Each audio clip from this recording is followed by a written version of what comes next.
आपण काल बुद्धिमत्ता या विषयाची 2023 या सालची प्रश्नपत्रिका सोडवतोय कालपासून. तर काल पहिले आपले 26 प्रश्न सोडवून झाले, म्हणजे 51 या प्रश्न क्रमांकापर्यंत आपलं काल सोडून झालं होतं. शेवटचा काल प्रश्न सामाजिक आणि भावनिक बुद्धिमत्तेवर आधारित होता.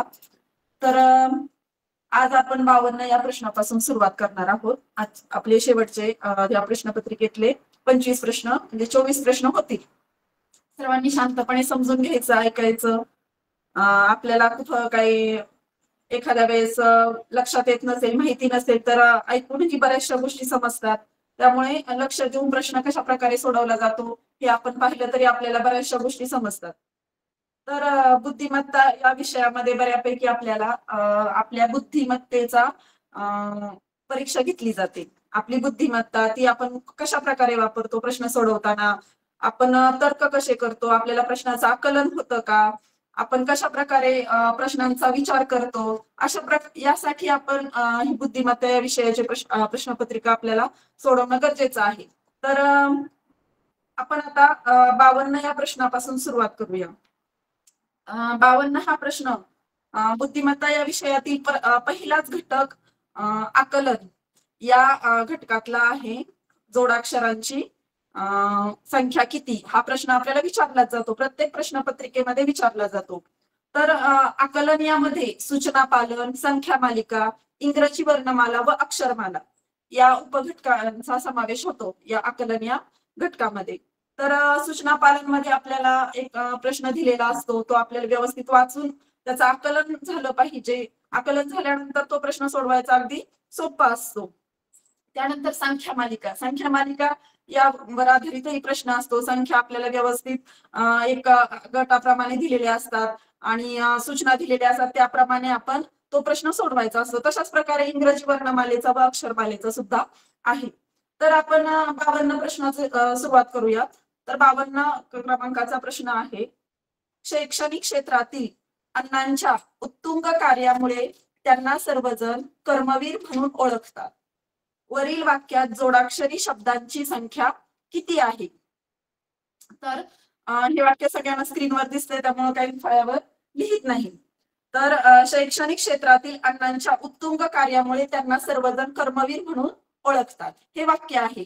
तर वाक्य पूर्ण वाचायचं, कुठपासून वाक्य सुरू होतं, कुठपर्यंत हे संपतं हे नीट समजून घ्यायचं. कधी कधी आपल्याला लक्षात येत नाही वाक्य कुठं संपतं. तर या वाक्यामध्ये जोडाक्षरी शब्दांची संख्या किती आहे? प्रश्न व्यवस्थित वाचून घ्यायचा. आपल्याला जोडाक्षरी शब्द विचारले आहेत, जोडाक्षर विचारलेले नाहीत. आपण बऱ्यापैकी प्रश्न अर्धवट वाचतो, जोडाक्षरे विचारलेत असं आपल्याला वाटतं आणि आपण पटकन जोडाक्षर मोजून उत्तराचा पर्याय क्रमांक लिहून टाकतो. पण आपण प्रश्न व्यवस्थित वाचायचा. तर प्रश्न आहे जोडाक्षरी शब्दांची संख्या, म्हणजे जोडाक्षर असलेले शब्द आपल्याला विचारले आहेत. तर मग पहा, आपण आता शब्द पाहूयात. पहिला शब्द आहे शैक्षणिक. आता जोडाक्षर तुम्हाला माहिती आहे, जोडाक्षर कोणती कोणती आहेत. आता मी तुम्हाला एक थोडक्यात सांगते जोडाक्षर कोणती कोणती आहेत. तर पहा, आपल्या वर्णमालेमधली क्ष आणि ज्ञ ही जोडाक्षरे आहेत. त्यानंतर रफान असलेली, रफान युक्त अक्षर हे सुद्धा जोडाक्षर आहेत. रफान युक्त म्हणजे डोक्यावर अशी रफान असलेली, हे जोडाक्षर आहेत. त्यानंतर पोटामध्ये त्याच्या आपण रचा अर्धा उच्चार करतो अशा प्रकारचे क्र, प्र हे पण जोडाक्षर आहेत. आणि त्या तसेच पहा, आपल्याला बऱ्यापैकी रू दिला जातो किंवा मग क्रू, ग्रू या अशा प्रकारचे अक्षर आहेत, ते जोडाक्षरे नाहीयेत, हे लक्षात ठेवायचं आपण. रू हा जोडाक्षर नाही, हृदयचा रू हा सुद्धा जोडाक्षर नाही. हे आपण एकदा व्यवस्थित समजून घेतलं जोडाक्षरे कोणती कोणती नाही, तर आपल्याला हा प्रश्न एकदम पटकन सोडवता येतो. दोन अक्षरे जोडून जेवढी कोणती अक्षरे तयार होतात त्याला आपण जोडाक्षरे म्हणतो, कोणतीही दोन अक्षरे. तर पहा, तर अशा प्रकारचे हे जोडाक्षर आहेत. मग आता जोडाक्षरे आपल्याला शोधायची आहेत. आता पहिला शब्द आहे शैक्षणिक. मग शैक्षणिक मध्ये क्ष आहे, म्हणजे शैक्षणिक हे एक जोडाक्षर युक्त शब्द आहे. त्यानंतर क्षेत्रातील, क्षेत्रातील हा शब्द आहे पहा, शैक्षणिक क्षेत्रातील मध्ये सुद्धा जोडाक्षर आहे. कोणते जोडाक्षर आहे? क्ष, त्र सुद्धा एक जोडाक्षर आहे. त्र. मग आता जरी हे दोन जोडाक्षर असले तरी तो जोडाक्षर युक्त एकच शब्द होतो, त्यामुळे हा एकच शब्द समजायचा आपण. त्यानंतर अन्नांच्या मध्ये ना, न ला जोडलेला आहे, तसेच च ला या पण जोडलेला आहे. हे दोन अक्षर आहेत, जोडाक्षरे, पण आपण तो एकच शब्द पकडायचा. तर आपण जेवढे जेवढे जोडाक्षरयुक्त शब्द आहेत तेवढ्या शब्दांना काय करूया? अंडरलाईन करूया. पहा, पहिला शब्द होता शैक्षणिक क्षेत्रातील, अन्नांच्या, उत्तुंग. उत्तुंग मध्ये पण तलात जोडलेला असल्यामुळे ते एक जोडाक्षरयुक्त शब्द आहे. कार्यामुळे, य ला रफार आहे, त्यामुळे तो पण एक जोडाक्षर आहे कार्यामुळे. त्यांना, त्या, हे एक जोडाक्षर आहे, दोन अक्षरे एकत्र जोडलेली आहेत. सर्वजण, व वर रफार आहे, सर्वजण हे एक जोडाक्षर आहे. कर्मवीर, म वर रफार आहे, कर्मवीर सुद्धा एक जोडाक्षर आहे. म्हणून, म हे दोन अक्षर जोडलेले असल्यामुळे हे एक जोडाक्षर आहे. आणि शेवटचा शब्द राहतोय ओळखतात. ओळखतात मध्ये कुठलंच जोडाक्षर नाही, त्यामुळं ओळखतात हे जोडाक्षरयुक्त शब्द येत नाही. मग आता आपण अंडरलाईन केल्याप्रमाणे जवळपास सगळे शब्द हे जोडाक्षरयुक्त आहेत. प्रत्येक शब्दामध्ये एक किंवा दोन जोडाक्षर आहेत. आपल्याला फक्त शब्द मोजायचे, जोडाक्षर मोजायचे नाहीत. फक्त शेवटचा ओळखतात हा शब्द जोडाक्षरयुक्त नाही. तर आपण मोजूया. शैक्षणिक 1, क्षेत्रातील 2, अन्नांच्या 3, उत्तुंग 4, कार्यामुळे 5, त्यांना 6, सर्वजण 7, कर्मवीर 8 आणि म्हणून 9. तर किती शब्द आहे जोडाक्षरयुक्त? 1, 2, 3, 4, 5, 6, 7, 8, 9 जोडाक्षरयुक्त शब्द आहेत 9. जर जोडाक्षर विचारले असते तर जोडाक्षर जास्त झाली असती, कारण काही शब्दामध्ये दोन जोडाक्षर आहेत. त्यामुळे फक्त शब्द विचारलेत आपल्याला, तर जोडाक्षरयुक्त शब्द आहेत 9. तर 52 या प्रश्नाचा उत्तर आहे 9, पर्याय क्रमांक 3. या आकलन या घटकामध्ये तुम्हाला प्रश्न नीट वाचायचा असतो, समजून घेऊन व्यवस्थित प्रत्येक प्रश्नाचा शेवटपर्यंत आपल्याला वाचन करायचं, तरच आपल्याला हा प्रश्न व्यवस्थित समजतो. नाहीतर मग अशा वेळेस आपण जर गोंधळामध्ये उशीर घाई झाली तर आपण चुकीचा वाचतो आणि मग येत असून आपल्याला त्या प्रश्नाचं उत्तर चुकतं. तर पहा, 53 क्रमांकाचा प्रश्न. पुढील वाक्यात आकारांत अक्षरांची संख्या अकारांत अक्षरांच्या संख्येपेक्षा कितीने कमी अथवा जास्त आहे? तर त्यांनी आपल्याला प्रश्न व्यवस्थित आपण वाचला, कितीने कमी अथवा जास्त आहे, म्हणजे दोन्ही पण त्यांनी काय केले आपल्याला हे विचारले आहे. दोन्ही पण शक्यता विचारलेल्या आहेत. आपल्याला फक्त कमी किंवा जास्त विचारलेलं नाही, म्हणजे कमी पण होऊ शकतात किंवा जास्त पण होऊ शकतात. त्यामुळे आपल्याला आता व्यवस्थित हा प्रश्न सोडवावा लागणार आहे. तर वाक्यात पहा, आकारांत. आकारांत म्हणजे काय? आकारांत म्हणजे काना असलेले आणि अकारांत म्हणजे काना नसलेले साधे अक्षर शब्द. तर मग आता हे आकारांत, अकारांत, इकारांत, ईकारांत हे सगळ्या अशा प्रकारचा प्रश्न आपल्याला येतोच. त्यामुळे तुम्हाला ही माहिती आहे, आपण हा पहिलाच घटक आहे बुद्धिमत्तेचा, त्यामुळे याचा आपण चांगला अभ्यास केलेला आहे. पहा, तर वाक्य आहे, कचरा टाकणार नाही रस्त्यावर, हा नियम बिंबवू मनावर. पहा, आपण वाक्य लिहून घेऊ.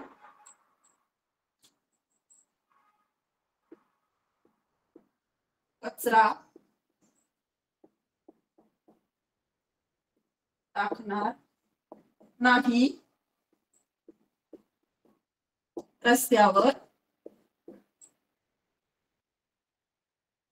हा नियम बिंबवू मनावर.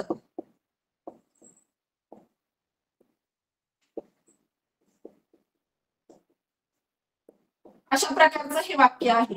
तर आकारांत आणि अकारांत शब्द आपल्याला शोधायचे आहेत. तर पहा, आधी आकारांत शब्द बघूयात आपण. आकारांत शब्द, आकारांत म्हणजे काना असलेले. तर पहा, कचरा यामध्ये काना असलेला शब्द आहे रा. त्यानंतर टाकणार, टा हे कानायुक्त शब्द अक्षर आहे. त्यानंतर ना हे आकारांत अक्षर आहे, म्हणजे टाकणार यामध्ये टा ना. त्यानंतर नाशी मध्ये ना. रस्त्यावर मध्ये स्त्या, कानायुक्त अक्षर आहे स्त्या. त्यानंतर हा नियम मध्ये कुठलंही आकारांत आपल्याला अक्षर नाही, बिंबव मध्ये पण नाही आणि मनावर मध्ये ना. आलं लक्षात तुम्हाला? आकारांत अक्षरे म्हणजेच काना असलेले अक्षरे. पहा किती आहेत, आपण अंडरलाईन केली. 1 2 3 4 5 6 आणि 7. किती अक्षर आहे? 7 अक्षर आहेत. त्यानंतर आपण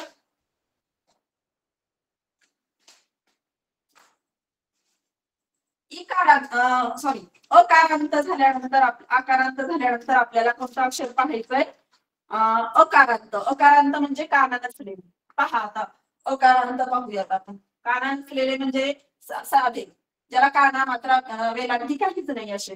मग कचरामध्ये च आहे, टाकणार मध्ये क आहे, र आहे.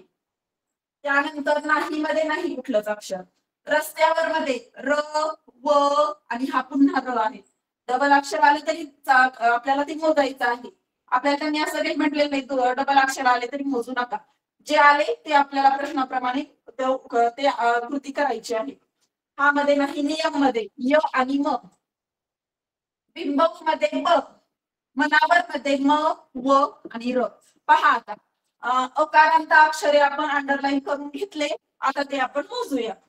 1 2 3 4 5 6 7 8 9 10 11 12. अकारांत. सॉरी, क एक राहिला होता आपला. पहा आता पुन्हा मोजूया. 1 2 3 4 5 6 7 8 9 10 11 12 13. किती अक्षर आहेत अकारांत? 13 अक्षर आहेत. आता प्रश्न त्यासाठी आता आपल्याला नीट वाचावा लागणार आहे पुन्हा एकदा. पुढील वाक्यात आकारांत अक्षरांची संख्या अकारांत अक्षराच्या संख्येपेक्षा कितीने कमी अथवा जास्त आहे? आपल्याला काय विचारलंय हे पाहायचं. आपल्याला काय विचारलंय? आकारांत अक्षरांची संख्या विचारली का अकारांत? तर सगळ्यात पहिल्यांदा आपल्याला काय विचारलंय ते पाहिजे. आपल्याला आकारांत अक्षरांची संख्या विचारली. आपल्याला हे विचारलंय याच्यापेक्षा अकारांतापेक्षा आकारांत विचारले. मग आता आकारांत आपल्याला काढायचे आहेत, म्हणजे आकारांत विचारलेले आहेत. आपल्याला काय विचारले हे आधी ह्या प्रश्नामध्ये आपल्याला पाहायचं आहे, नाहीतर मग प्रश्नाचं उत्तर चुकू शकतं. मग आकारांत विचारलेला आहे अकारांतपेक्षा. मग अकारांत अक्षरांची संख्या आहे 13, आकारांत अक्षरांची संख्या आहे 7. मग आकारांत अक्षर याच्यापेक्षा कितीने कमी आहेत की जास्त आहेत? आता अकारांत जास्त आहेत, पण आकारांत काय आहे? याच्यापेक्षा कमी आहेत. कितीने कमी आहेत पहा बरं. 13 जर आपण 7 घालवले तर किती राहतात? 6 राहतात. म्हणजेच आकारांत हे अकारांतपेक्षा 6ने कमी आहे. पहा 6ने कमी आहे. आपण कधी कधी इथं बघा उत्तर मुद्दाम ते काय करतात, जेवढ्याने कमी असतात तेवढ्याने जास्त पण दिले. त्यांनी 6ने कमी दिले तसंच 6ने जास्त पण दिले. मग आपण कधी कधी 6ने जास्त लिहून टाकतो, म्हणजे येत असून आपण चुकतो. अशा वेळेस आपण या प्रश्नामध्ये कितीने कमी कितीने जास्त जर असा प्रश्न विचारला तर आपण सगळ्यात पहिल्यांदा आपल्याला काय विचारलंय हे आपण लक्षात ठेवायचं आणि त्यानंतर आपण उत्तर शोधायचं. पहा म्हणजे 53 प्रश्नाचं उत्तर आहे आकारांत हे अक्षर अकारांतपेक्षा 6ने कमी आहे. म्हणजे 53 या प्रश्नाचं उत्तर आहे पर्याय क्रमांक 4 6ने कमी. आलं लक्षात सगळ्यांना? तर पुढे पहा 54 क्रमांकाचा प्रश्न. पुढील संख्यामालेत क्रमाने येणाऱ्या लगतच्या 2 अंकांची बेरीज मूळ संख्या येते असे किती वेळा झाले आहे? आता हा संख्या मालिका आकलन या घटकातला संख्या मालिका या उपघटकातला हा प्रश्न आहे. मग संख्या मालिकेमध्ये त्यांनी आपल्याला एक संख्येची मालिका दिलेली असते. मग त्या मालिकेतला आपण योग्य असा संबंध शोधायचा असतो. पहा एकतर त्या मूळ संख्या दिल्या असू शकतात, संयुक्त संख्या दिलेल्या असू शकतात, काहीही दिलेलं असू शकतं आणि त्या प्रश्नामध्ये आपल्याला सूचना दिलेली असते त्याप्रमाणे आपण ती कृती करायची असते. बघा आता आपण मी संख्या मालिका काढते. 7 8 9 2 0 1 3 5 6 8 1 1 2 आणि 5. आता मला जागा पुरली नसल्यामुळे मी खाली लिहिले, पण सलग लिहिल्यानंतर आपल्याला पटकन सोडवता येईल. पहा प्रश्न पुन्हा एकदा वाचू. पुढील संख्यामालेत क्रमाने येणाऱ्या लगतच्या 2 अंकांची बेरीज मूळ संख्या येते. आता मूळ संख्या सगळ्यांना माहिती आहे. पहा, मूळ संख्या येते असं किती वेळा झाले आहे. आता मूळ संख्या आपल्याला 1 ते 100 मध्ये 25 मूळ संख्या आहेत. मूळ संख्या 2 पासून सुरू होतात. मग आता आपल्याला शेवटची 93, 97 पर्यंत मूळ संख्या आहे. मग आता एवढ्या मूळ संख्या आपल्याला बेरीज येणार आहे का? तर आपण संख्या मालिकेमध्ये नीट पाहू. पहा, संख्या मालिकेमध्ये साधारण सगळे लहान अंक आहेत 1 ते 10 अंकापर्यंतचे. कुठल्याही अंकाची बेरीज 20 पेक्षा जास्त येणार नाही. त्यामुळे 20 पर्यंतच्याच मूळ संख्यांचा आपण विचार करूया. आता मूळ संख्या आधी आपण लिहून काढूयात. 20 पर्यंत एक ही संयुक्तही नाही आणि मूळही नाही. 2 ही पहिली मूळ संख्या आहे. 2, 3, 5, 7, 11, 13, 17 आणि 19 एवढ्याच मूळ संख्या आपण पाहूयात. कारण याच्यापेक्षा जास्त बेरीज कोणत्या अंकाची येणार नाहीये. हा आपण एकदा निरीक्षण केल्यावर आपल्याला समजतंय. तर पहा, आता आपण जोड्या पाहूया. कोणत्या 2 अक्षरांची बेरीज मूळ संख्या येते हे आपल्याला पाहायचंय. पहिली अक्षर अंकांची 7 आणि 8 याची बेरीज किती होते? 7 आणि 8 15. 15 ही मूळ संख्या नाही, म्हणजे पहिली जोडी आपली येत नाही. दुसरे अंक आहे 8 आणि 9. 8 आणि 9 ची बेरीज येते 9, 8, 17. 17 ही मूळ संख्या आहे. त्यानंतर आता जरी हा या जोडीमध्ये गेला तरी पुढच्या अंकाच्या जोडीमध्ये आपल्याला पुढचा अंक तो पकडायचा आहे. 9 आणि 2. 9 आणि 2 हे याची बेरीज होते 11. 11 ही सुद्धा मूळ संख्या आहे. त्यानंतर 2 आणि 0 याची बेरीज होते 2. 2 ही सुद्धा मूळ संख्या आहे. त्यानंतर 0 आणि 1 याची बेरीज होते 1. 1 ही संख्या संयुक्त ही नाही, मूळही नाही.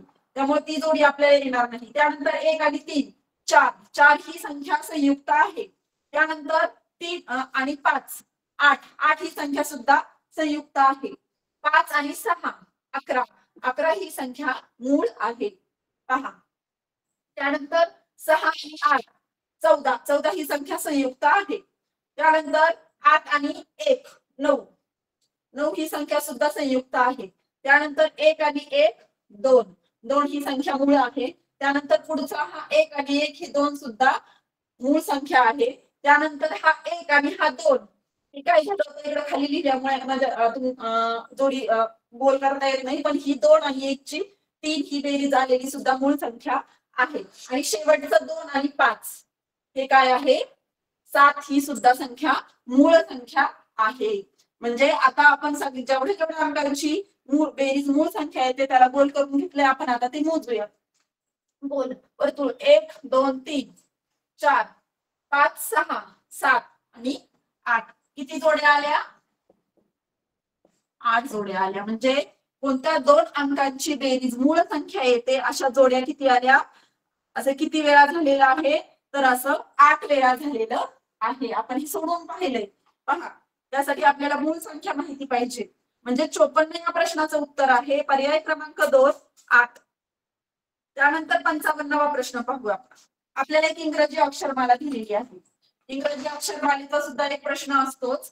आपल्याला एक क्रमाने अक्षरमाला दिलेली असते ए पासून वाय पर्यंत. कधी कधी एखाद्या वेळेस चुकून ते क्रम बदलू पण शकतात अक्षरमाला देण्यासाठी, पण जनरली ते क्रमानेच देतात. पहा, आता इथे त्यांनी अक्षरमाला दिलेली आहे ए पासून वाय पर्यंत. 5-5 अक्षरांची गट असतात. तर मग यामध्ये सुद्धा प्रश्न कसा आहे तसा वाचून नीट समजून घ्यायचा आणि त्याप्रमाणेच आपल्याला सूचना ऐकायची त्यांची आणि कृती करायची आहे. पहा, वरील इंग्रजी अक्षरमालेत उजवीकडून 14व्या क्रमांकाच्या अक्षरापासून समान अंतरावर नसलेली अक्षर जोडी ओळखा. अक्षरमाला काढू आपण. A B C D E F G H I J K L M N O P Q R S T U U S T आणि U U V W X Y Y पर्यंतच अक्षरमाला आहे. तर आता या अक्षरमालेत उजवीकडून 14व्या क्रमांकाचं अक्षर आपल्याला पाहायचंय. मग उजवीकडून 14वं म्हणजे आता आपल्याला माहिती आहे प्रश्नपत्रिकेमध्ये उजवीकडून आणि डावीकडून म्हटलं की आपली जी उजवी बाजू असते ती अक्षरमालेची म्हणा कुठल्याही संख्या मालिकेची असते आणि जी डावी असते आपली तीच प्रश्नातल्या अक्षरमालेची संख्या मालिकेची डावी बाजू असते. मग आता जी अक्षरमालेची आपली उजवी बाजू आहे तीच अक्षरमालेची उजवी बाजू. मग उजव्या बाजूकडून आपल्याला 14व्या क्रमांकाचं अक्षर शोधायचंय. पहा इथून अक्षरमाला आहे, शेवटचा हा गट आहे मी खाली लिहिलाय. 14वा अक्षर आपल्याला पाहायचंय. 1 2 3 4 5 6 7 8 9 10 11 12 13 14. कोणतं अक्षर आहे 14वं? यल हे अक्षर आहे. पहा मग यल ह्या या अक्षरापासून समान अंतरावर नसलेली अक्षर जोडी ओळखायची आपल्याला. मग आता समान अंतरावर त्यांनी पर्यायामध्ये अक्षर जोड्या दिलेल्या आहेत. जी अक्षर जोडी डाव्या बाजूला आणि उजव्या बाजूला समान अंतरावर नाही अशी जोडी आपल्याला शोधायची आहे. तर पहिली जोडी पाहू आपण, जी आणि यू. पहा आता यल पासून इकडे आहे जी डाव्या बाजूला, उजव्या बाजूला आहे यू. तर मग आपण दोन्ही अक्षर पाहू किती क्रमांकावर आहेत यल पासून. जी पहा 1 2 3 4 5 जी आहे 5व्या क्रमांकावर आणि यू आहे 1 2 3 4 5 6 7 8 9 9व्या क्रमांकावर. म्हणजेच पहिलीच जोडी आपली समान अंतरावर नसलेली अक्षर जोडी आहे. बघा म्हणजे पहिलाच पर्याय चुकीचा बरोबर आलाय आपला. पण आता आपण तरी पण दुसरी जोडी पाहूया. यफ आणि हे दुसरा पर्याय आहे. तर पहा यल पासून यफ कितव्या नंबरच्या क्रमांकावर आहे आणि आर कितव्या क्रमांकावर आहे. पहा यफ 1 2 3 4 5 6 आणि आर 1 2 3 4 5 6. म्हणजेच ही अक्षर जोडी समान अंतरावर आहे यल पासून. त्यानंतर बी आणि व्ही पाहू. तिसरा पर्याय आहे 1 2 3 4 5 6 7 8 9 10 आणि व्ही 1 2 3 4 5 6 7 8 9 आणि 10. बी आणि व्ही पण समान अंतरावर आहे. त्यानंतर शेवटची जोडी आहे आय आणि ओ 1 2 3 आणि ओ 1 2 3. म्हणजे बाकीच्या सगळ्या जोड्या यल पासून समान अंतरावर आहेत. पहिली जी जोडी आहे जी आणि यू ही समान अंतरावर नाही. जी आहे 5व्या क्रमांकावर यल पासून आणि यू आहे 9व्या क्रमांकावर. म्हणजे पहिली जोडी ही समान अंतरावर नसलेली अक्षर जोडी आहे. म्हणजे 55 या प्रश्नाचं क्रमांक आहे उत्तर पहिला जी यू. पहा म्हणजे एकदम सोपे प्रश्न होते. फक्त आपल्याला प्रश्न नीट वाचायचा, समजून घ्यायचा आणि सोडवायचा होता. त्यामुळे हे एकदम सोपा घटक आहे पहिला आकलन. आणि त्याच्यामध्ये आपल्याला 4 प्रश्न विचारतातच. त्यानंतर पुढचा 56 ते 60 प्रश्न आहेत. पहा ते आहेत गटात न बसणारे पद. हे पण आपल्याला एक घटक आहे. वर्गीकरण या घटकामध्ये हा घटक आहे गटात न बसणारे पद. यामध्ये आपल्याला 4 पर्याय दिलेले असतात. मग ह्या 4 पर्यायामध्ये 3 पर्यायामध्ये एक विशिष्ट साधर्म्य किंवा साम्य असतं, ते आपल्याला शोधायचं असतं. आणि एक पर्याय हा वेगळा दिलेला असतो, तो आपल्याला शोधून त्याचं उत्तर शोधावं लागतं. पहा ह्यामध्ये सुद्धा शब्दसंग्रह, संख्या व आकृत्या हे उपघटक आहेत. मग प्रत्येक प्रश्नात 4 पर्याय दिलेले असतात. 3 पर्यायामध्ये कुठल्या तरी बाबतीत साम्य किंवा साधर्म्य आपल्याला ते शोधायचं असतं, वैशिष्ट्य असतं एक प्रकारचं. आणि एक पर्याय वेगळा असतो, तो आपल्याला शोधायचा आहे. भाषेमध्ये आपल्याला साधारणतः प्रश्न विचारला जातो. त्यामध्ये आपल्याला समानार्थी, विरुद्धार्थी, घरदर्शक, पिल्लूदर्शक किंवा मग असे शब्दसमूहाबद्दल एक शब्द, हे सगळे आपल्याला आले पाहिजेत. म्हणजे आपल्याला भाषा विषयाचं बऱ्यापैकी ज्ञान पाहिजे. म्हणजे आपल्याला हे प्रश्न सोडवता येतात. भाषा, सामान्य विज्ञान, इतिहास, नागरिकशास्त्र, भूगोल हे सगळे विषय आपल्याला काळजीपूर्वक वाचावे लागणार आहेत. तिसरी वर्गापासूनच आपल्याला हे प्रश्न विचारलेले असतात किंवा अवांतर वाचनाची सुद्धा गरज आहे. 56 क्रमांकाचा प्रश्न आहे. पहिला पर्याय आहे उंट सांडणी मोर. दुसरा पर्याय आहे बाबा आई. तिसरा पर्याय आहे मोर मोरी. आणि चौथा पर्याय आहे वर वधू. तर पहा आपल्याला लगेच समजतंय की हे कसले शब्द आहेत. तर हे शब्द आहेत लिंगदर्शक, म्हणजेच पुल्लिंगी आणि स्त्रीलिंगी असे शब्द आहेत. पहा आता पहिला पर्याय होता उंट सांडणी. उंट हे पुल्लिंगी शब्द आहे आणि सांडणी ही स्त्रीलिंगी शब्द आहे. त्यानंतर बाबा आई हे सुद्धा पर्याय क्रमांक बरोबर आहे. बाबा हे पुल्लिंगी शब्द आहे, आई हे स्त्रीलिंगी शब्द आहे. त्यानंतर तिसरा पर्याय आहे मोर मोरी. पहा मोर हा पुल्लिंगी शब्द आहे, पण मोर नंतर त्याच्या मादीला आपण मोरीन म्हणत नाही, तर काय म्हणतो, लांडोर म्हणतो. म्हणजे हा पर्याय क्रमांक चुकीचा आहे. चौथा पर्याय होता वर आणि वधू, हा सुद्धा बरोबर आहे. म्हणजेच आपला वेगळा पर्याय, चुकीचा पर्याय कोणता होता, मोर मोरीन. त्यामुळं लगेच आपल्या लक्षात येतं ही गटात न बसणारं पद कोणतं आहे, तर पर्याय क्रमांक 3 मोर मोरी. पहा त्यानंतर 57व्या प्रश्नाचं उत्तर पहा. त्यामध्ये आकृत्या दिलेल्या आहेत, आपल्याला 4 आकृत्या दिल्यात. त्या 4 आकृत्या आपल्याला व्यवस्थित निरीक्षण करायचं आहे. त्या आकृत्यामध्ये 3 आकृत्या ह्यामध्ये काहीतरी साधर्म्य किंवा साम्य असतं, समानता असते आणि एक आकृती वेगळी दिलेली असते. मग आपल्याला ती शोधून काढायची. पहा आता ही आकृती तुम्हाला स्क्रीनवर दिसत आहे. तर थोडंसं आपल्याला कन्फ्युजन होऊ शकतं, कारण त्याच्या आतमध्ये आकृतीमध्ये अनेक चिन्ह दिलेले आहेत. त्यामुळे आपण नीट पाहायचं. अशा वेळेस काय करायचं, सगळ्या आकृत्या आतमध्ये जे चिन्ह आहेत ते एका ठिकाणी आणून पाहायचे. सगळ्या आकृत्यांचे एक मनातल्या मनात आपण किंवा मग थोडस आपल्या बुद्धीला ताण देऊन आपण थोडस हे प्रश्न सोडवायचा आहे. तर आपण ह्या सगळ्या आकृत्या एका ठिकाणी आणून बघायच्या नाही. ही आकृती थोडी वेगळी आहे. तर पहा बरं कोणती आकृती वेगळी आहे. आतमधले चिन्ह पाहूया. बाहेरून तर सगळ्या आकृत्या सारख्याच आहेत. आतमधल्या चिन्हांमध्ये काहीतरी बदल आहेत. ते चिन्हांचा क्रम बदललेला असू शकतो किंवा त्या चिन्हांची दिशा बदललेली असू शकते, काहीही होऊ शकतं. तर पहा प्रत्येक आकृतीमध्ये एक बाण दिलेला आहे. बाणासारखा तो फिरतोय आणि त्याच्या साईडला 2 चिन्ह दिले, एक दिले स्टार आणि चौकोन. तर प्रत्येक आकृतीत पहा स्टार हा पुढे दिलाय आणि चौकोन हा मागे दिलेला आहे. पण एका आकृतीत चौकोन हा पुढे दिलेला आहे आणि स्टार हा मागे दिलेला आहे. पहा पण एका आकृतीत स्टार हा पुढे दिलाय आणि चौकोन मागे दिलाय. मग कोणत्या आकृतीत दिलाय पहा बरं. तर पर्याय क्रमांक 2 ची आकृती पहा. पहिल्या पर्यायामध्ये सुद्धा आपल्याला चौकोन आधी म्हणजे खाली दिलाय आणि स्टार मागे दिलाय त्याच्या. तिसऱ्या पर्यायामध्ये पण चौकोन आधी दिलाय आणि त्याच्या मागे स्टार दिलाय.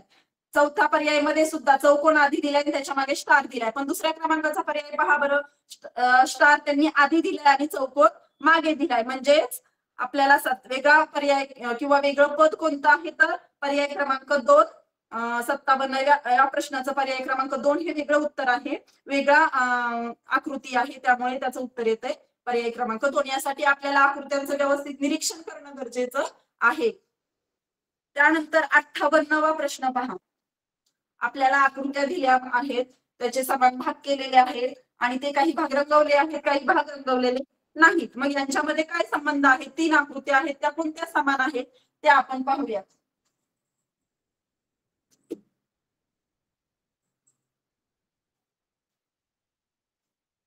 पहिली आकृती आहे आयत. आयताचे आपण किती भाग केले. आयताचे त्यांनी 8 भाग करून दिलेले आहेत आणि त्या 8 भागांपैकी किती भाग रंगवले, तर 4 भाग रंगवले. मग आता हा एक अपूर्णांक आहे. आपण हा अपूर्णांक लिहून घेऊयात. एकूण भाग जे केलेले असते ते आपण खाली लिहितो आणि रंगवलेले भाग आपण किंवा न रंगवलेले भाग आपण अंशाच्या जागी लिहितो. मग आता रंगवलेले भाग किती आहेत, 4.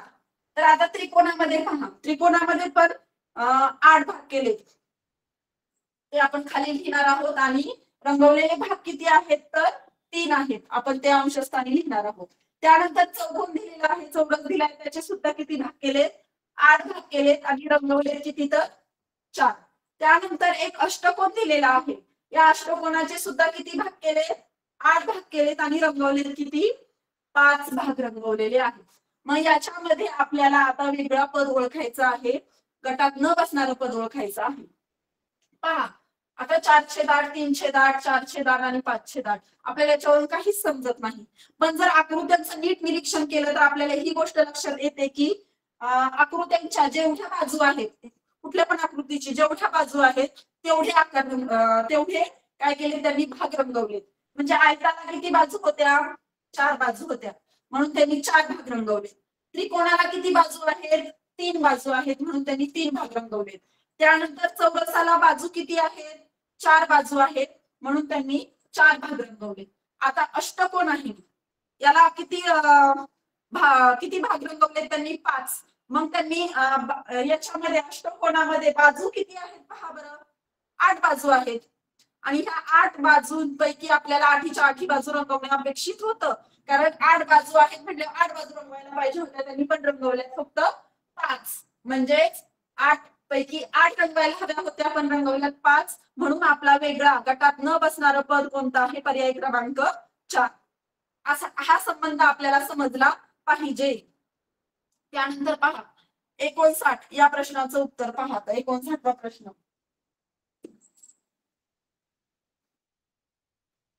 एक संख्या मालिका दिलेली आहे. मग या संख्या मालिकेमध्ये 3 संख्या समान आहे आणि एक संख्या काय आहे वेगळी आहे. तर पाहूयात आपण त्याच्यामध्ये त्या 3 संख्येमध्ये काय समानता आहे आणि एक का बरं वेगळी आहे. तर पर्याय लिहून घेऊ आपण. 5668. दुसरा पर्याय आहे 3932. तिसरा पर्याय आहे 6978 आणि चौथा पर्याय आहे 6592. अशा वेळेस आपल्याला संख्यांचा गुणाकार, भागाकार, बेरीज, वजाबाकी अंकांची हे सगळे आपल्याला करून बघावे लागतात कृती. त्यावेळेस आपल्याला लक्षात येतं. तर आधी आपण बेरीज करून पाहू. 8 आणि 5 13, 13 आणि 6 19, 19 आणि 6 25. बेरीज किती आली 25. त्यानंतर दुसऱ्या पर्यायात बघू आपण. 9 3 12, 12 आणि 3 15. बेरीज आली 17. त्यानंतर तिसऱ्या पर्यायाची बेरीज पाहूयात आपण. 9 6 15, 15 आणि 7 22, 22 आणि 8 30. त्यानंतर चौथ्या पर्यायाची बेरीज पाहूया. 6 आणि 2 8, 8 आणि 5 13, 13 आणि 9 22. म्हणजे अशा प्रकारे जर आपण सगळ्या अंकांची पर्यायातले बेरीज करून पाहिली तर 25, 17, 30 आणि 22 ही बेरीज येते. मग तसं जर विचार केला तर 25, 30 आणि 22 हा संयुक्त संख्या आहे आणि 17 ही काय आहे मूळ संख्या आहे. म्हणजे आपला पर्याय क्रमांक 2 वेगळा येतो. हो की नाही. हा एक संबंध आहे त्याच्यामध्ये. अगदी बरोबर आहे. दुसरा पर्याय बरोबर आहे. पण कधी कधी आपण वेगळ्या प्रकारे सुद्धा उत्तर काढू शकतो. पहा आणखीन एखादा कुठला तरी संबंध असू शकतो. जर आपल्याला तो सापडला ना आपण दुसरा पर्याय लिहिला तर मात्र आपल्याला वाटतं की आपलं चुकलं. पण अशा वेळेस काय करतं, जर संदिग्धता असेल प्रश्नामध्ये तर परीक्षा बोर्ड काय करतं बऱ्यापैकी दोन्ही उत्तराला बरोबर क्रमांक देतं आणि मार्क आपल्याला मिळतात त्या प्रश्नाचे. मग आणखीन एक याच्यामध्ये संबंध आहे पहा. शेवटचे 2 आपण आपल्याला 4ची कसोटी माहिती आहे. 4ची कसोटी काय आहे की एकक आणि दशक हे अंक मिळून जी संख्या तयार होते त्या संख्येला जर 4ने निशेष भाग गेला तर त्या संख्येला 4ने भाग जातो. मग आता आपण 4ची कसोटी पाहायला लागू होते का. 6 आणि 8 68. मग 68 ला 4ने भाग जातोय का पाहूयात. 4 1 4 उरले 2. 4 2 4 3 12 4 4 16 4 8 4 24 4 7 28. म्हणजे ह्या 68 ला निशेष भाग गेला म्हणजे ह्या संख्येला 4ने भाग जातो. आता याच्यामध्ये 32 ला बघूयात भाग जातोय का. 4 8 32 जातो. याला सुद्धा भाग 4ने. त्यामुळे या संख्येला सुद्धा 4ने भाग जातो. आता या 78 संख्या पाहूयात. 78 ला 4ने भाग जातोय का. 4 1 4 उरले 3 आणि 38. 38 ही 4च्या पाढ्यामध्ये नाही म्हणजे या संख्येला 4ने भाग जात नाही. त्यानंतर 6592 मध्ये 92 ही संख्या पहा. 4 दुणे 8 उरले 4 त्रिक 12 23. म्हणजे या संख्येला सुद्धा पूर्ण निशेष भाग जातो. म्हणजे आपला वेगळा पर्याय कोणता आला होता इथं 6978. या संख्येला 4ने भाग जात नाही म्हणजे ही 4ची कसोटी लागू होत नाही या संख्येला. म्हणजे या संख्येला 4ने भाग जात नाही बाकी संख्येला 4ने भाग जातो. ही सुद्धा समानता या पर्यायात येऊ शकते. अशा वेळेस आपल्याला दोन्ही प्रश्नांची मार्क दोन्ही जरी उत्तर लिहिली असेल आपण पर्याय क्रमांक 2 किंवा 3 उत्तर आपलं जरी वाटत असेल आपल्याला हे आहे किंवा हे आहे तरी पण मार्क मिळतात. त्यामुळे या प्रश्नांच्या बाबतीत आपल्याला दुसरा पर्याय क्रमांक दिला किंवा तिसरा दिला तरी मार्क मिळालेले आहेत. पहा आता पुढचा प्रश्न आहे 60. त्यामध्ये पण संख्या मालिका दिलेली आहे.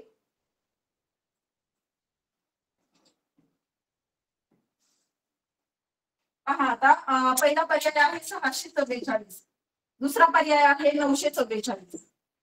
तिसरा पर्याय आहे 477 आणि चौथा पर्याय आहे 955. तर आपण आता काय करूयात पाहूया त्यामध्ये काय संबंध आहे. पहिला आहे 644. जर आपण बेरीज वजाबाकी गुणाकार भागाकार सगळ्या क्रिया करून पाहायच्या तर याच्यामध्ये काय संबंध आहे पहा. जर आपण ह्या अंकांचा गुणाकार करून पाहूया सगळ्या पहिल्या अंकांचा बघू. 6 गुणिले 4 गुणिले 4 साई चौक 24 24 चौक 96. आपल्याला पाठ पाहिजे म्हणजे पटकन आपल्याला ह्या क्रिया सगळ्या करता येतात. दुसरा पर्याय आहे 9 गुणिले 4 गुणिले 4.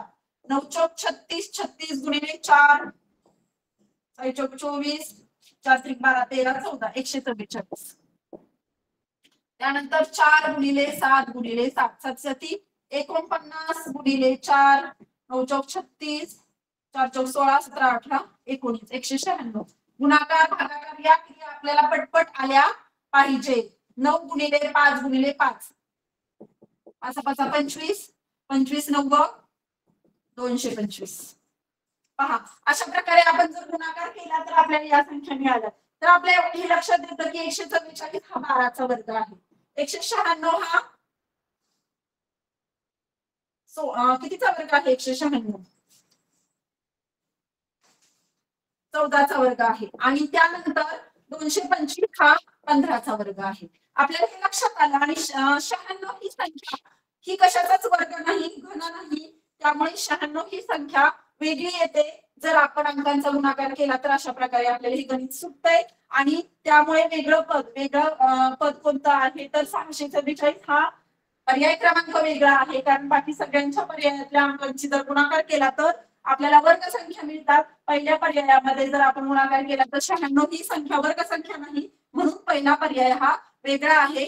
तर 60 या प्रश्नाचं उत्तर आहे 644, पर्याय क्रमांक 1. पहा, त्यानंतर आपल्याला पुढे 61 व 62 हे प्रश्न आहेत. तर याच्यामध्ये क्रम ओळखणे हा आपला घटक आहे. काय आहे? क्रम ओळखणे हा घटक आहे. तो त्याच्यामध्ये संख्या मालिका, आकृती मालिका, चिन्ह मालिका आणि मालिकेत न बसणारे चुकीचे पद ओळखावे लागते आपल्याला. पहा, 61 क्रमांकाचा प्रश्न आहे संख्या मालिकेवर आधारित. तर मी संख्या लिहून देते तुम्हाला फळ्यावर आणि आपण त्याच्यामध्ये काय क्रम आहे, कशा प्रकारे त्या संख्या दिलेल्या आहेत, कुठल्या प्रकारचा क्रम आहे त्याच्यामध्ये त्या संख्यांमध्ये हे आपल्याला शोधायचंय. आणि त्यानंतर प्रश्नचिन्हाच्या जागी जो कोणता अंक येतोय तो आपल्याला पाहायचा आहे. मग 61 क्रमांकाचा प्रश्न पहा. 196, 144, 100, 64 आणि पुढे आहे प्रश्नचिन्ह. आता जर पाहिलं आपण तर आपल्याला लगेच पहिल्या समजतं याच्यामध्ये कसा क्रम आहे. पहा, 196 ह्या सगळ्या वर्ग संख्या आहेत आपल्याला समजतात. 196 कशाचा वर्ग आहे? 14चा वर्ग. 144 कशाचा वर्ग आहे? 12चा वर्ग. 100 कशाचा वर्ग आहे? 10चा वर्ग. आणि 64 कशाचा वर्ग आहे? 8चा वर्ग. पहा, म्हणजे आपल्याला ह्या सगळ्या काय दिलेल्या आहेत? वर्ग संख्या दिलेल्या आहेत. आणि वर्ग संख्या दिलेल्या असताना सुद्धा त्या समसंख्येच्याच वर्ग दिलेले आहेत. विषम संख्येचे वर्ग दिलेले नाही किंवा 2-2च्या अंतराने त्या आपल्याला वर्ग संख्या दिलेल्या आहेत. आपल्याला आपण मागे गेलोय, कमी कमी होत गेल्या संख्या 14, 12, 10, 8. त्यानंतरची समसंख्या कोणती? 6. म्हणजेच आपल्याला 6चा वर्ग करावा लागणार आहे. तो येणार आहे 6 6 36. पुढच्या प्रश्नचिन्हाच्या जागी काय उत्तर येणार आहे? आपलं 36 उत्तर येणार आहे.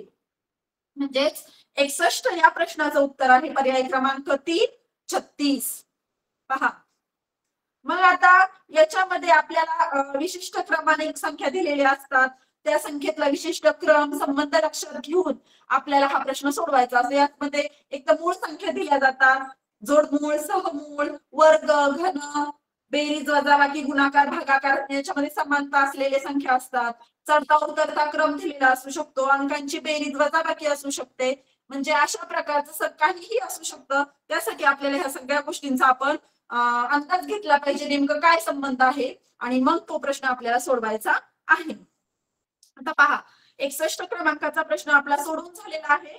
तर पुढचा प्रश्न आहे 62. 62 क्रमांकाचा प्रश्न पहा काय आहे.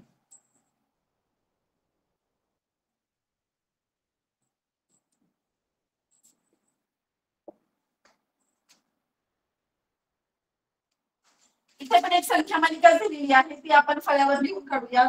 7, 8, 11, 17, 27 आणि 42 अशी एक काय आहे संख्या मालिका दिलेली आहे. मग या संख्या मालिकेत आपल्याला कशा प्रकारचा क्रम आहे ते आपल्याला पाहायचं आहे.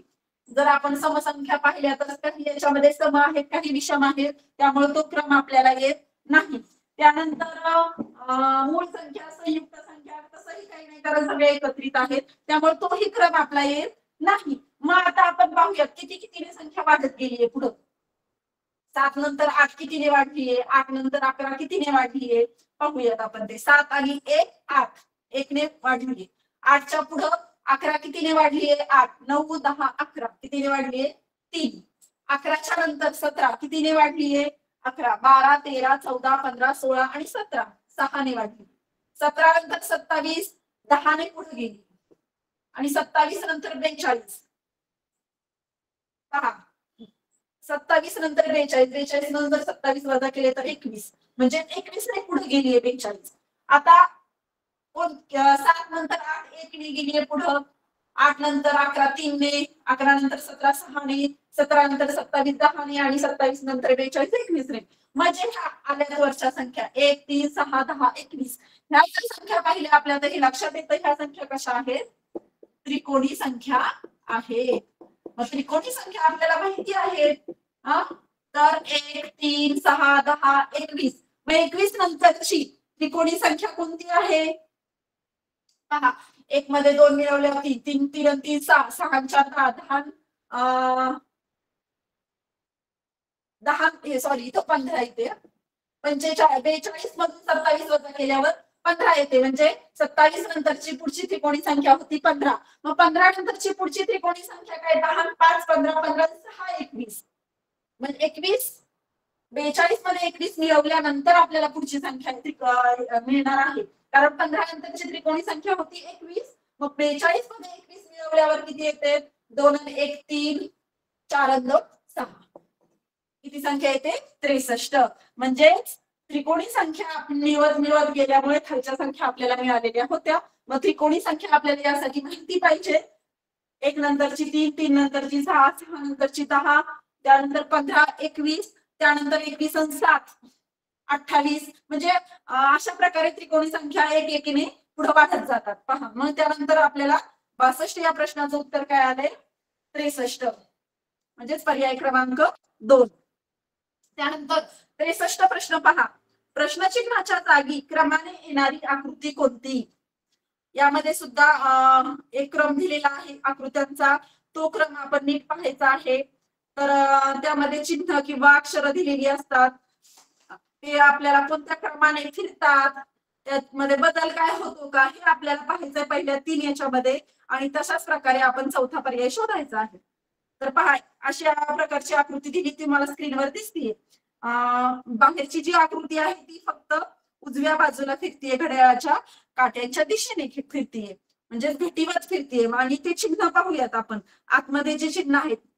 म्हणजे चौथ्या नंबरची आकृती आपल्याला अशीच येणार आहे, त्यामुळे पर्याय क्रमांक 4 बरोबर आहे. पण आतले चिन्ह आपल्याला आता पाहावे लागणार आहे. मग आतमध्ये एक गोल दिलाय आणि एक वेगळी आकृती दिलेली आहे.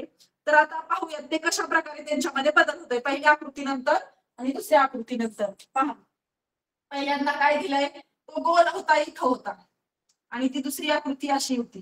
तर दुसऱ्या आकृतीमध्ये तो गोल इथे गेलाय, कुठे गेलाय, इथे गेलाय, आणि जी आकृती होती ती इकडच्या भागात गेली. म्हणजे त्यांनी आणि तिसऱ्या आकृतीमध्ये पहा काय झाले, तो गोल पुन्हा इथं आलाय आणि जी आकृती होती ती तिसऱ्या घरात गेली.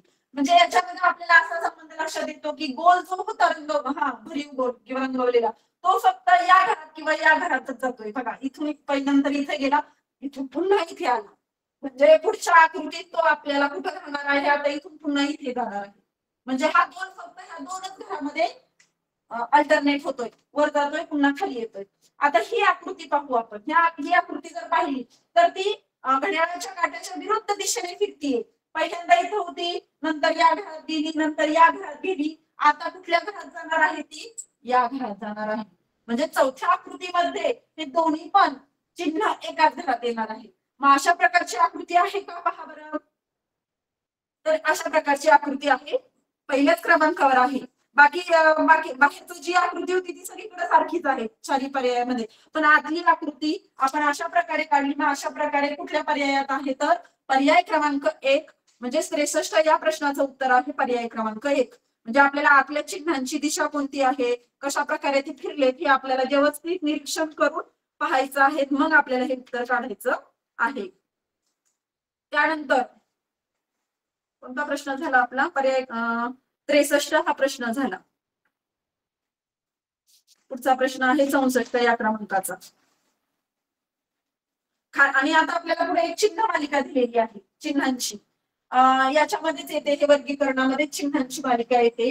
तर यामध्ये आपल्याला चिन्ह दिलेले असतात एका क्रमाने, विशिष्ट क्रमाने. ते चिन्ह आपल्याला बघावे लागतात, त्याचं निरीक्षण करून समजून घ्यावे लागतात कशा प्रकारच्या त्या चिन्हांचा क्रम आहे. पहा, जर ते कधी कधी ते चिन्ह सरकतात, डावीकडे सरकतात, दुसरीकडे सरकतात, कधी कधी त्या चिन्हांच्या संख्येत बदल होतो, हे सगळं आपल्याला व्यवस्थित निरीक्षण करावं लागणार आहे. जर ह्या चिन्हांची, आता पहा ह्या आकृतीमध्ये ह्या चिन्हांचे आपल्याला गट दिले नाहीत, कधी कधी गट दिले जातात. मग आपल्याला जर गट दिले नसतील तर आपल्याला पहिल्यांदा गट करावे लागतील. आता त्यासाठी गट किती चिन्हांचे करायचे हा प्रश्न आपल्याला पडतोय. पहा, कारण का की आपल्याला कळतच नाहीये, खूप चिन्ह आहे तिथं. मग आपण आता काय, त्यामध्ये एकूण चिन्ह किती आहेत ते पाहूयात. किती प्रकारचे चिन्ह आहेत. एक आहे स्टार, दुसरा चिन्ह आहे म्हणजे अशा प्रकारची जर आकृती पाहिली तर आपल्याला कळते की 5 चिन्ह वेगवेगळे आहेत. म्हणजे 5 चिन्हांचा आपल्याला एक गट होऊ शकतो. मग पहा, पहिले 5 चिन्हांचा गट करूया, त्यानंतरच्या 5 चिन्हांचा दुसरा गट करूया, तिथे आपण अंडरलाईन करून घेऊ. त्यानंतरच्या तिसऱ्या 5 चिन्हांचा गट करून चौथ्या 5 चिन्हांचा गट करू. म्हणजे किती गट होतील आपले, 1 2 3 आणि 4 गट होतात. पहा, आणि 4 गट झाल्यानंतर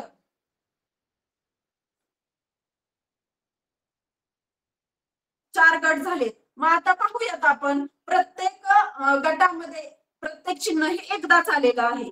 मग एकदाच आल्यामुळे प्रश्नचिन्ह प्रत्येक गटामध्ये त्यांनी दिलेलं आहे. मग आपल्याला ते चिन्ह, प्रत्येक गटात एक प्रश्नचिन्ह आहे म्हणजे एक चिन्ह कुठलं तरी तिथं मिसिंग आहे, म्हणजे त्या ठिकाणी ते चिन्ह नाहीये.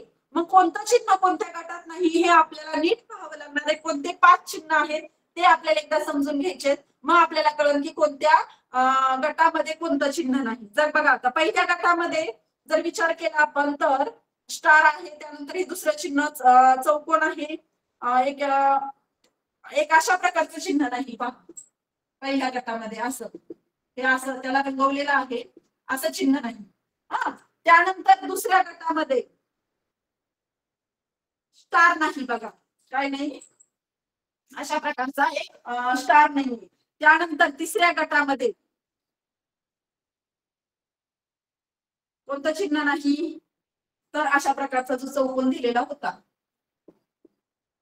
एकच रेषा, असं हे चिन्ह नाही. आणि चौथ्या गटामध्ये, शेवटच्या गटामध्ये कोणतं चिन्ह नाही, तर शेवटच्या गटामध्ये ही अशी आकृती नाही, असं अशा प्रकारची आकृती दिलेली आहे. म्हणजे प्रत्येक गटामध्ये हे एक एक चिन्ह काय आहे, मिसिंग आहे, म्हणजे नाहीये. तर आपल्याला ते आपण चिन्ह शोधून काढले कोणते कोणते. मग अशा हा पर्याय क्रमांक आपल्याला काय करायचा आहे, शोधायचा आहे. आहे का, पहा बरं, पर्याय क्रमांक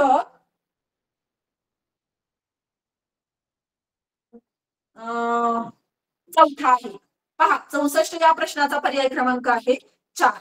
म्हणजेच आपल्याला काय केलंय आपण, की गट केले, गटानंतर आपण जर गट केले नसेल तर आपण गट करून घ्यायचे, त्याच्यामध्ये किती चिन्ह आहे, कोणतं चिन्ह मिसिंग आहे हे आपल्याला काय करायचं आहे, पाहायचं आहे. आणि त्यानुसार आपण ते चिन्ह काय केलं, शोधून काढलं आणि आपण त्यांचा एक गट करून आपण पर्यायातलं उत्तर शोधलेलं आहे. आता पहा, प्रश्न क्रमांक 65 पहा, खालील संख्या मालिकेतील चुकीचं पद ओळखा. काय ओळखायचंय आपल्याला, चुकीचं पद ओळखायचंय.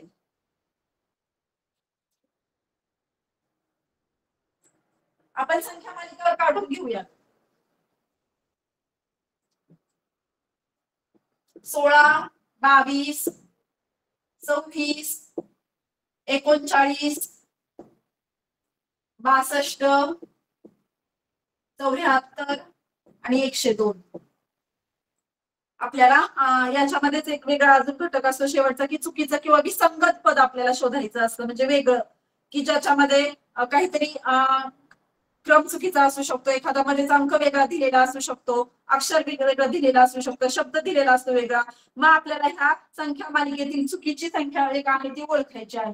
मग यासाठी आपल्याला ह्या संख्या मालिकेचं निरीक्षण करायचं, कशा प्रकारे संख्या दिल्यात, कोणत्या संख्या दिल्यात, त्याचा क्रम कसा आहे, कितीने पुढे जात आहेत, त्या सम आहेत का, विषम आहेत का, मूळ आहेत का, संयुक्त आहेत का, हे सगळं आपल्याला त्याला तपासून पाहावं लागणार आहे. तर आपण काय करूया, त्या संख्या कितीने पुढे गेल्यात ते पाहूयात आपण. तर नाही, हा संबंध होत नाही. तर याच्यामध्ये एक संबंध आहे पहा, 6 × 1 = 6 आणि 16 नंतर 22 ही संख्या 6 ने पुढे गेली. 22 मध्ये 2 अंक आहेत, 2 आणि 2, त्याचा गुणाकार होतो 4. 22 नंतर 26 हे 4 ने पुढे गेले. 22 मध्ये 4 मिळवल्यावर आपल्याला 26 आलेला आहे. त्यानंतर 6 आणि 2, 26 ही संख्या आहे, त्याचा गुणाकार होतो 12. 26 नंतर 12 ने पुढे आहे का रे, बघा बरं, 26 + 12 तर किती येतं, 38. मग 38 पाहिजे होते इथं, पण त्यांनी किती दिलेत आपल्याला, 39 दिलेत. जर 38 असते तर पहा बरं, 38 मध्ये जर 8 आणि 3 चा गुणाकार केला तर 24. मग 38 मध्ये जर 24 मिळवले आपण, 8 आणि 4 12, 3 आणि 3 6, 62 येते बरोबर. पण 39 मध्ये 9 त्रिक 27 आणि 27 ने जर पुढे गेलो आपण, 9 7 16, म्हणजे आपलं पुढचं हे चुकतंय, 66 येत आहेत. म्हणजे आपला विसंगत पद, वेगळं पद कोणतं आहे तर 39 आहे, तिथं आपल्याला 38 पाहिजे होतं. म्हणजे इथं आपण काय केलं, 2 अंकांचा गुणाकार करून तेवढ्या भर आपण पुढे गेलो आहे.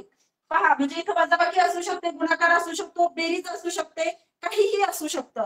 आपल्याला हे संबंध शोधायचा असतो आणि त्यानुसार हे चुकीचं पद आपल्याला ओळखायचं आहे. त्यानंतर पहा, पुढे आहे तर्कसंगती व अनुमान यावर आधारित प्रश्न आहेत. मग याच्यामध्ये आपल्याला वय, नातेसंबंध, इतर आकृत्या मोजणे हे घटक उपघटक असतात. यावर सगळ्यात जास्त 6 प्रश्न येतात, 12% भारांश आहे. मग तर्कसंगती व अनुमान म्हणजे काय, मग आपल्याला यामध्ये विचार करणारे, विचाराला चालना देणारे, कल्पनाशक्ती व विचारशक्तीला वाव देणारे प्रश्न असतात. आपल्याला तर्क किंवा अनुमान लावून प्रश्नाचं उत्तर शोधायचं असतं.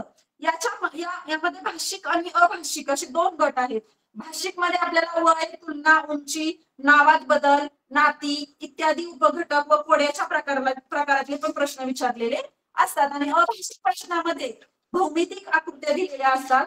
त्या भौमितिक आकृत्यामध्ये आपल्याला चौकोन, त्रिकोण, किरण, रेषाखंड, आयत अशा प्रकारच्या आकृत्या मोजायच्या असतात. मग अशा प्रकारचे प्रश्न येतातच प्रश्नपत्रिकेमध्ये. पहा, आता प्रश्न क्रमांक 66 काय आहे, एक वयावर आधारित प्रश्न आहे. पहा, सोपा आहे, काहीच अवघड नाही.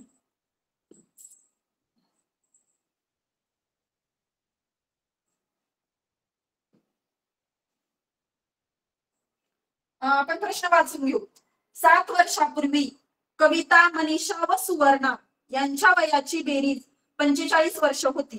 तर 5 वर्षानंतर त्यांच्या वयांची बेरीज किती वर्ष असेल.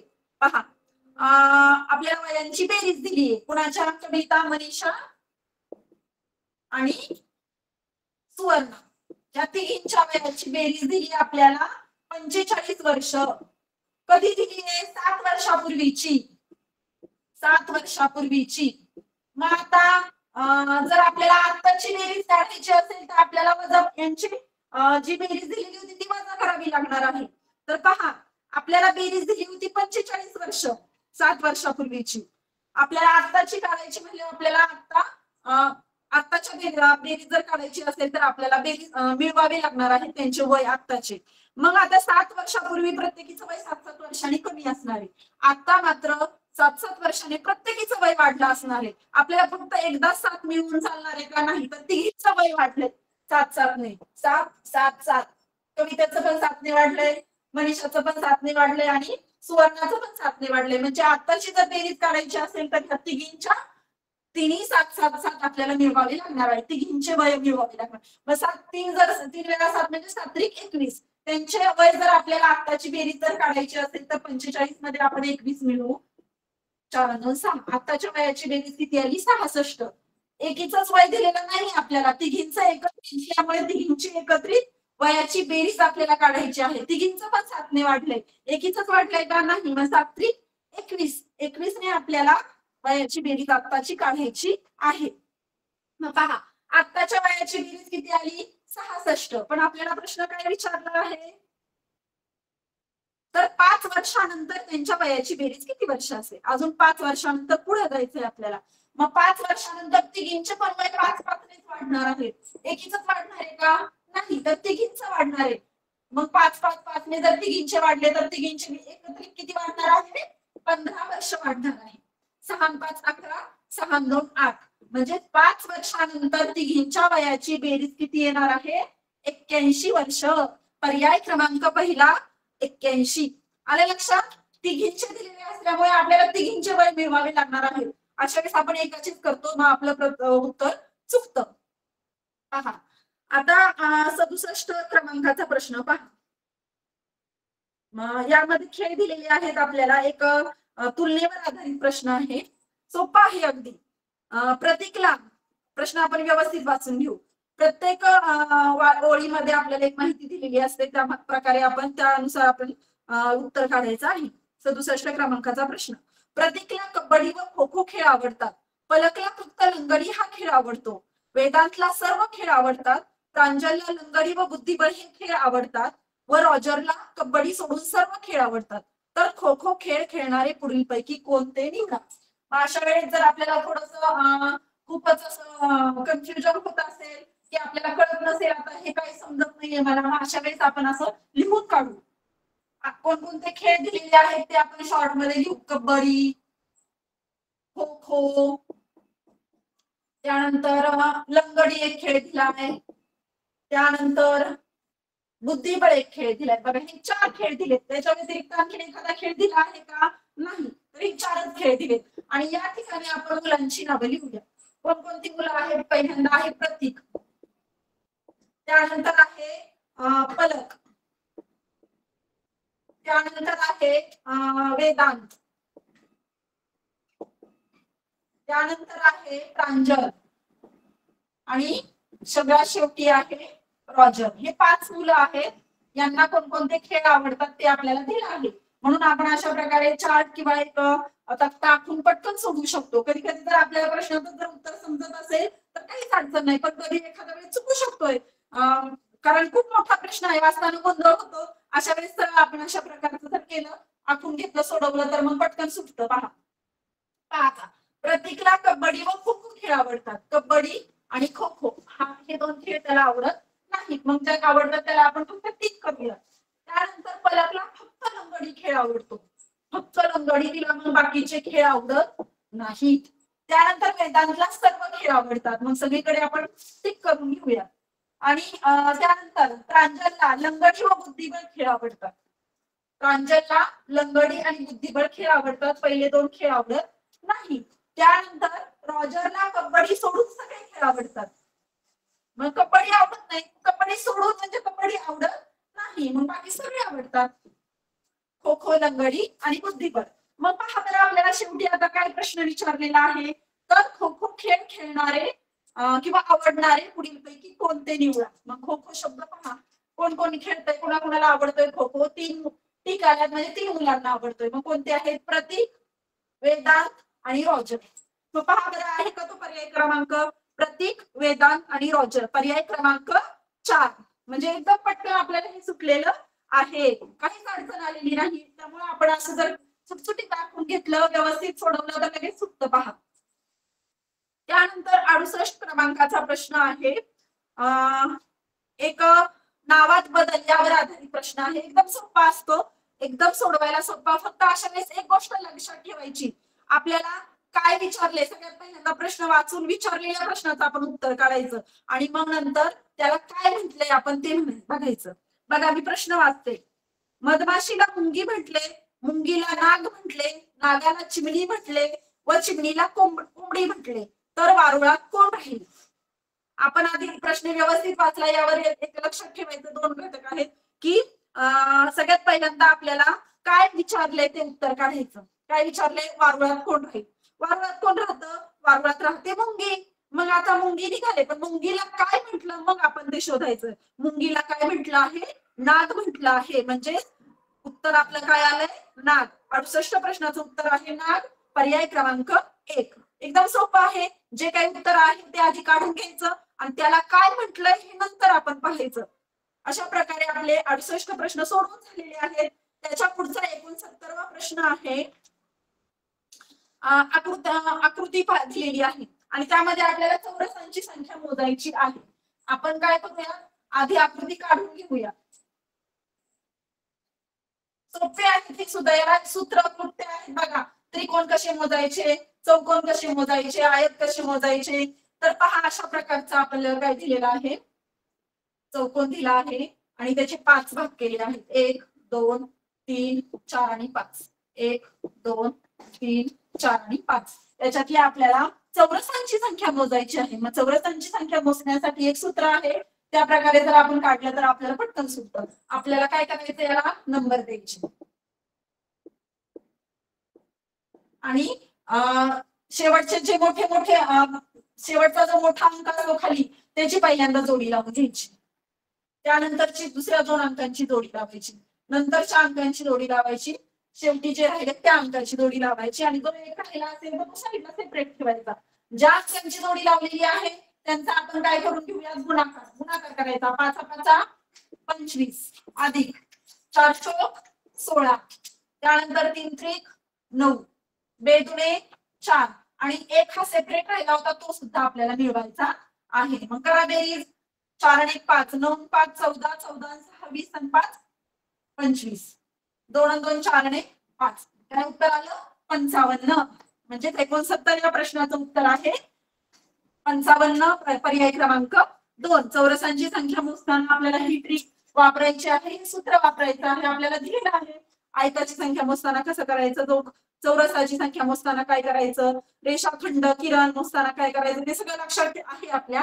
त्याप्रमाणे आपण ते सोडवायचं आहे. तर पहा, आपले 69 हे प्रश्न सोडून झालेले आहेत. आपल्याला आता वेळ थोडा कमी पडतोय. 8 वाजून गेलेले आहेत. त्यामुळे आपण आज इथेच थांबणार आहोत. उरलेले मला असं वाटतं 6च प्रश्न राहिले होते आणि ते अगदी सोपे आहेत. आरशातल्या आणि पुढे काय आहे, पाण्यातल्या प्रतिमा आहेत. ते प्रत्येकाला येतच आहे. त्यामुळे त्याची काहीच अडचण नाही. म्हणजे आपले महत्वाचे पहिले 69 प्रश्न सोडून झाले आहेत. तर वेळेअभावी आपल्याला आज इथेच थांबावं लागत आहे. तुम्ही सर्वांनी माझं हे कालपासून जे प्रश्नपत्रिका सोडवण्याचा जो घटक होता तो व्यवस्थित शांतपणे ऐकून घेतला. त्याबद्दल मी सर्वांचं आभार मानते आणि आज हा क्लास इथे संपला. त्यामुळे